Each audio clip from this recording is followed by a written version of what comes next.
ভাই সাধ্যের মধ্যে বেস্ট কোয়ালিটির পর্দা চাই ভাইজান। আজকে থাকবে অরিজিনাল চাইনিজ পর্দা, এটা 95% জায়গা আছে মাস্টার কপি সেল করে। আমার কাছে অরিজিনাল পর্দা 1600 টাকার পর্দা মাত্র থাকবে 1200 টাকা পিস। ও চমৎকার। আপনি ক্যাশ অন ডেলিভারি নেবেন, 100% অরিজিনাল চাইনিজটা পাইবেন। ওকে, অনেক প্রতারক আছে আপনি অরিজিনালটা না দেখে মাস্টার কপিটা দিয়ে দিবে, এটা 1250 টাকা।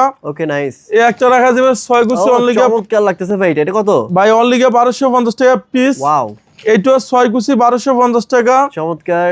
এরপর আপনি দেখেন একটা পারবে 6 গুছি 1250 টাকা। ওকে ওকে, এটা আপনি দেখেন, এটা টেক্সচারটা দেখেন ভাই, চমৎকার লাগতেছে ভাই, এটা ইউনিক কোয়ালিটি ডিজাইন, মাত্র 1250 টাকা। আচ্ছা আচ্ছা। এরপর আপনি দেখেন এখান থেকে হ্যাঁ, এই একটা পারবে গিয়া 1600। এগুলো তো original Chinese. Original Chinese only গিয়া 1600 টাকা পিস। ওকে, এই যে এটা পড়বে 1250, এটা পড়বে গিয়া 1250 টাকা। 1250। ঢাকা শহরে আমাদের উত্তরা, মিরপুর, খিলগাঁও শোরুম আছে। আমাদের প্রতিটা শোরুমের নামই হচ্ছে আলিফ পর্দা গ্যালারি। এইটা হচ্ছে খিলগাঁও তালতলা মার্কেট। মার্কেটে এসে 2 নম্বর গেটের সাথে খিলগাঁও থানা, থানার পাশে দেখবেন যে আলিফ পর্দা গ্যালারি, বিশাল বড় শোরুম।